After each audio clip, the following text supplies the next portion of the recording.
So in this video, I'd like to take a look at the code that I used to create the graphs in the critical hits video.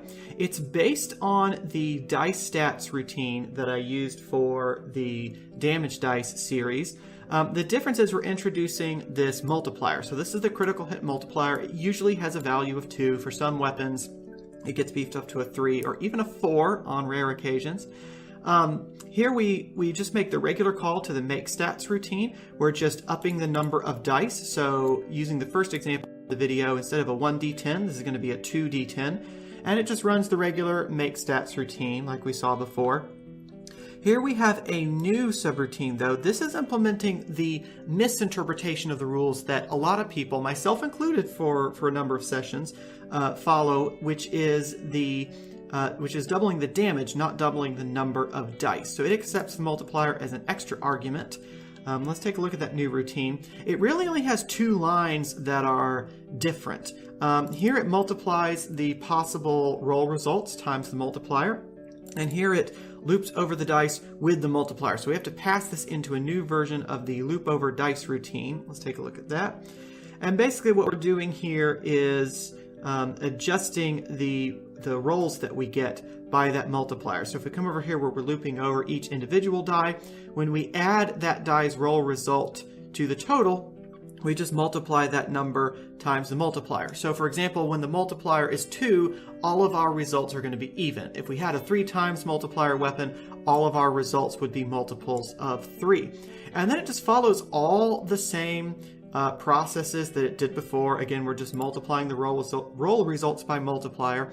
All of the rest of the statistics and everything gets generated the same. So when we run this program, we get the result that you saw in the previous video. So for a 1d10, or excuse me, for a multiplied 1d10, you get this flat histogram. It goes from 2 to 20. With a flat distribution, whereas rolling 2d10 produces the peaked distribution. And again, the first thing you might notice is that you're less likely to roll maximum damage, but you're also less likely to roll minimum damage. You also have more data points along the way. So here on the red, you've got every even data point. So you've got 2, 4, 6, 8, etc. Again, this horizontal axis seems to be broken. I need to look into that. But here you've got the odd numbers as well. You've got 2, 3, 4, 5. Oops, I'm looking at the wrong number here. 3, 4, 5, 6, etc. And you've got a peak in your histogram. So you're more likely to roll the average result of 11 than you are to roll the minimum damages over here. So it's a more focused damage roll. If we want to take a look at the other example from the video, let's comment out the D10. Let's take a look at the falchion results.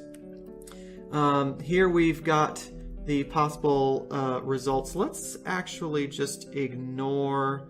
Let's ignore the base roll. I don't need to include that, I don't think, for this demonstration. So here we've got a multiplier of 2. So we're going to roll 4d4. This is the correct way. And here we're going to roll 2d4 with a multiplier, the not so correct way, which is a nice way of saying the wrong way. And we should get the same graph that we got before. Yes, we do. This one's interesting to look at because both of these are non-uniform, right? The falchion is already a pretty cool weapon in red, where it's got this peak. But with the blue curve, with the correct rules for the critical hit roll, it becomes more concentrated, right? It's not linear anymore. It's got this more Gaussian looking shape.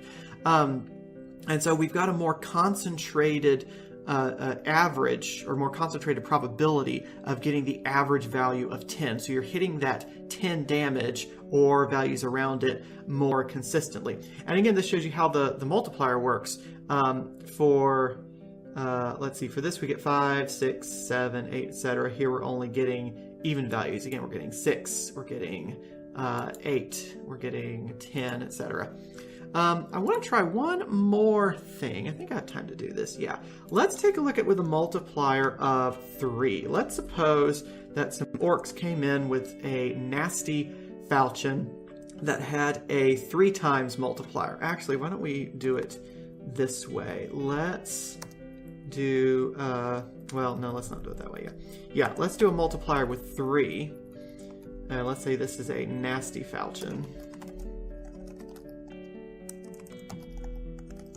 There we go. And so this would, the correct way then would be rolling 6d4. Actually, an easier way to do this is just say 2 times multiplier, I guess. That way I only have to change the number once.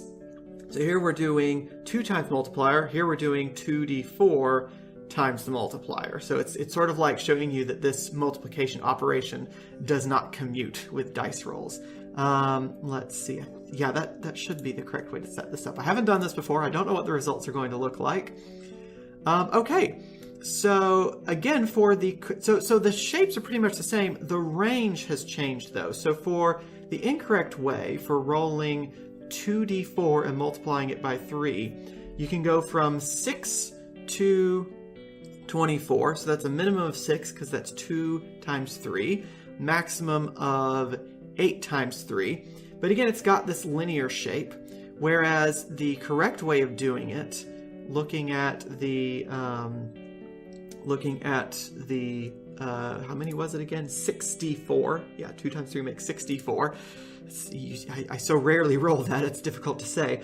You get this more concentrated peak, so that's pretty cool. So feel free to use this code. It's listed in the description below. Feel free to use this if you find another interesting scenario, or maybe if you find a scenario that proves this general rule wrong. That would be really cool to see. But otherwise, definitely let us know in the comments below or tweet us at Let's Code Physics. Thanks so much for watching. I will see you next time. Bye-bye.